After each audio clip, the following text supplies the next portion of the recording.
could find no biological evidence left by the perpetrator.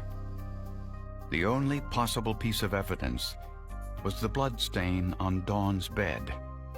The blood was Dawn's. But was it possible that the blood held other clues? The evidence techs looked at it and reviewed it, and the officer asked, what are our chances of identifying somebody with this? And in unison, they both said, slim to none. If the killer had touched the blood, it might show his fingerprint. But the blood was on a porous bed sheet, another roadblock. Getting prints on fabric is extremely difficult, pretty rare. There's only, not very many cases documented for that. A quick call to the FBI's crime lab suggested they could try to see if there was a print in the blood stain with a substance called amido black. Amido black has long been used on laboratory slides to enhance the contrast. It also reacts positively to the protein in blood. With nothing to lose, forensic scientist Pat Warwick took the FBI's suggestion and soaked the bedsheet in the amido black solution. None of us believed in a million years that we were going to get anything out of this, because the moment this sheet went into the amido black solution the first time, it turned completely blue. But to the trained eye, something did start to appear. We just couldn't believe it. Here we have this section of fabric, this sheet, and then we can see, readily see, handprints, fingerprints in blood on the sheet. And a lot of it is stuff that was not visible at all, even right before we started. And it was just covered with it.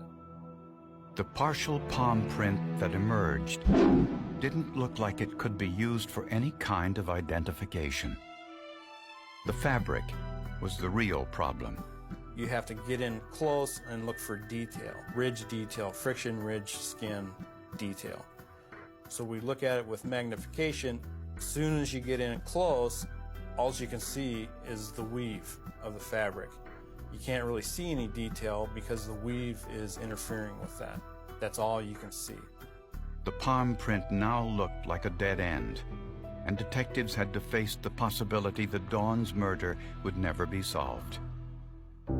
But investigators kept digging, and being at the right place at the right time produced results. While they were standing outside Dawn's apartment, a passerby started asking questions. I stood outside of that scene for hours, and I vividly recall standing in the parking lot and watching this big fat slob, for lack of a better term, meander down the stairs, and as he walked by all of the investigators, he sort of shouted out, "Hey man, do I have to be concerned about my personal safety around here?" Quote unquote. His name was Eric Hayden, and he lived with his girlfriend in the apartment above Dawn Fering's. The first time the detective spoke with Eric Hayden, he claimed he'd never seen the person who lived there before. The second time they spoke with him, he claimed that he'd seen her, but that he'd never had any contact with her at all. When questioned about his whereabouts on the night of the murder, Hayden claimed he was out drinking with friends until very late that night. And he had no prior arrests for sex-related crimes. We felt it was significant because this is a very unusual thing, just to wake up one day in your early 30s and go out and commit a crime like this. That's unusual. But something about Hayden bothered the investigators. Eric's hand was shaking. He pointed it out himself and he says, "Wow, look at me, my hands are shaking. This is really making me nervous." Was a simple conversation with police that nerve-wracking? Or was there something else? Eric Hayden, a 32-year-old mill worker, was starting to emerge as the prime suspect in Dawn Fering's murder. He lived in the same apartment building, and according to other residents, Hayden behaved suspiciously. There was a female neighbor that described Eric Hayden as weird. And when I asked her, "What do you mean by weird?" she said, "Well, on one occasion I saw him down in the parking lot. It was raining He didn't have any shoes on. He was smoking a cigarette, and he was watching people come and go. And as I watched him, I realized he was paying particular attention to the women. And during questioning, Hayden initially claimed he was out drinking with friends at the time of the murder. Later, he said he was drinking alone.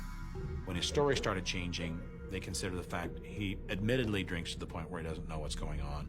Hayden was also a smoker, which was significant since the killer left cigarette ashes behind. But the only forensic evidence in this crime was the palm print on